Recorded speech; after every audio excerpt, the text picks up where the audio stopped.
네, 안녕하세요. 이 운동역학 필기 대표 기출 40제 2강 시작해 보도록 하겠습니다. 이 운동역학이 다른 과목들과 다르게 그림 문제도 많고 조금 헷갈리게 문제가 나오는 경향이 있어요. 하지만 본문에서 봤던 내용들을 참고하셔서 집중해서 문제를 풀면 다 푸실 수 있으니까 우리 문제 풀이에 좀 더 집중해 주시길 바랍니다.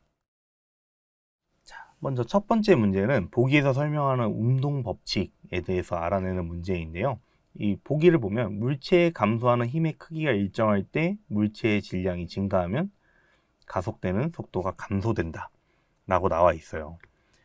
그래서 이 문제 같은 경우에는 정답을 보면 2번 뉴턴의 제2법칙임을 알 수가 있습니다. 뉴턴의 제2법칙은 물체에 작용하는 힘이 물체 질량과 가속도의 곱이 같으며 이 유명한 F는 ma라는 원리로 나오죠. 힘의 크기가 일정할 때 질량이 증가하면 가속도가 감소한다 라는 내용을 포함하고 있어요. 그렇기 때문에 정답은 2번 뉴턴의 제2법칙임을 알 수가 있습니다. 두 번째로 운동역학의 연구 목적으로 적절하지 않는 것을 고르는 문제인데요. 이 정답은 2번 운동 불안의 완화입니다. 운동역학은 주로 운동의 물리적 원리와 생체역학적 분석을 통해 운동기술 향상, 운동장비 개발, 스포츠 손상 예방 등을 다루는 분야입니다. 반면에 운동불안 완화는 심리학적 접근과 관련이 있고 스포츠 심리학에서 주로 다루는 문제로 알려져 있습니다. 세 번째로 운동학적 분석과 운동역학적 분석에 대한 설명으로 옳지 않은 것을 고르는 문제인데요. 이 문제의 정답은 1번 일률, 속도, 힘은 운동역학적 분석 요인이다가 정답입니다. 운동학적 분석은 물체의 움직임을 시간, 공간 관점에서 분석하고 주로 위치, 속도, 가속도 등의 요소를 포함하게 됩니다. 반면에 운동역학적 분석은 힘, 일률, 에너지와 같은 물리적 힘을 작용으로 분석하는 방법이기 때문에 1번이 옳지 못한 설명으로 알 수 있습니다.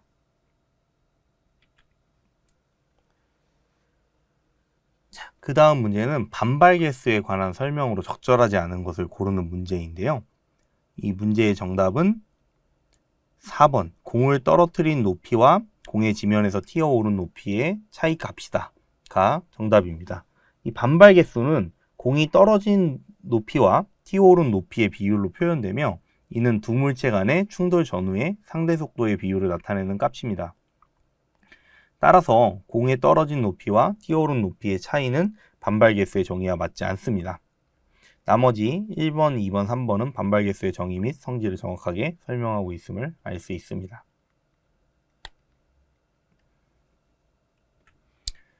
그 다음 문제로 해부학 자세에서 몸을 중심으로 기준으로 한 방향 용어의 사용이 옳지 않은 것을 고르는 문제인데요.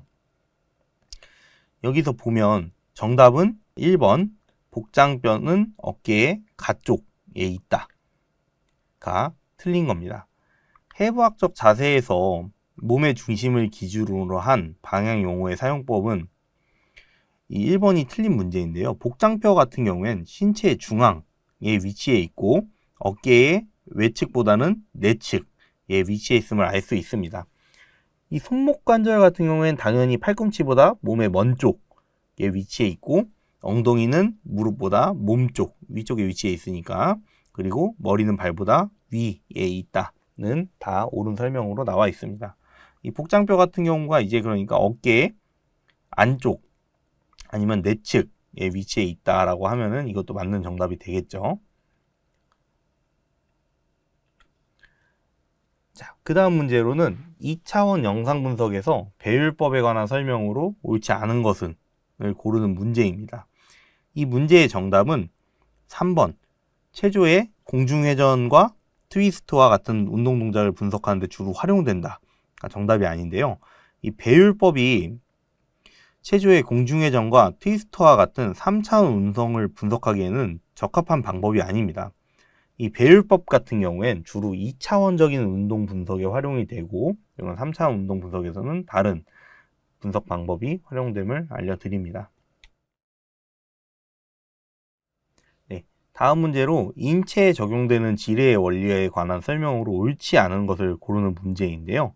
우리 그때 1종 지뢰, 2종 지뢰, 3종 지뢰 이런 거 배웠었죠. 그래서 이 문제의 정답은 이제 3번 3종 지뢰에서 힘점은 축과 저항점 사이에 위치하고 역학점 이점이 1보다 크다가 이제 옳지 않은 설명입니다. 3종 지뢰 같은 경우에 힘점은 축과 저항점 사이에 위치하지만 역학점 이점은 항상 1보다 작기 때문에 역학적 이점이 1보다 크다라는 이 설명은 틀린 설명임을 알 수가 있습니다. 그 다음 문제로 각 운동량의 보존과 전이에 관한 운동 동작의 예시로 적절하지 않은 것을 고르는 문제인데요. 이 문제의 정답 같은 경우엔 2번 높이뛰기에서 발구름을 할 때 지지하는 다리를 최대한 구부리는 동작, 이 정답이 아닙니다. 이 동작 같은 경우엔 각 운동량의 보존과 전이와는 관련이 적고 오히려 발구름 시 몸을 수직으로 올리기 위한 자세에 더 집중해야 합니다. 반면에 1번, 3번, 4번 동작에서는 각 운동량을 보존하거나 전이하기 위한 동작으로 적절합니다. 1번에서는 팔과 다리를 굽히기 위해 잠재적 에너지를 저장하고 3번에서는 착지시 균형을 잡기 위해 팔과 다리를 당기는 동작, 그리고 4번에서는 회전 속도를 증가하기 위해 팔을 몸쪽으로 모으는 동작 등이 각 운동량을 보존하기에 적절한 동작으로 판단됩니다. 네, 19번 문제는 이 보기에 다이빙 선수가 가지는 에너지의 변화에 관한 설명으로 기역, 니은, 디귿에 들어갈 용어로 알맞은 것을 고르는 설명인데요. 이 문제의 정답은 3번 정답으로 플랫폼에서 정지하고 있는 선수의 역학적 에너지는 0이고 낙하할수록 위치 에너지는 감소하고 운동 에너지는 증가하게 된다가 정답입니다. 결국에 이 운동 에너지가 증가하게 된다는 건 위치 에너지가 줄어드는 만큼 운동 에너지가 증가되는 것을 나타내고 있습니다. 자, 어느덧 2강 마지막 문제인데요. 마지막 문제는 회전 운동에 관한 설명으로 옳지 않은 것을 모두 고르는 문제입니다. 그래서 해당 문제의 정답은 2번과 3번이 정답입니다. 1번 같은 경우에는 옳은 설명으로 회전하는 물체의 접선 속도는 각 속도의 반지름의 곱으로 계산이 됩니다.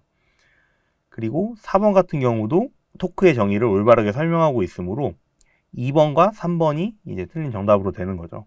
2번 같은 경우에 회전하는 물체의 각 속도의 호의 길이를 반지름으로 나누고 그 결과를 소요시간으로 나눠서 구해야 합니다. 3번 같은 경우는 관성 모멘트의 회전축 방향에 따라 변화가 있어야 된다는 것을 알 수 있습니다. 네, 이상으로 대표 기출문제 40제 2강 문제를 마치고 저희 다시 3강에서 뵙도록 하겠습니다. 감사합니다.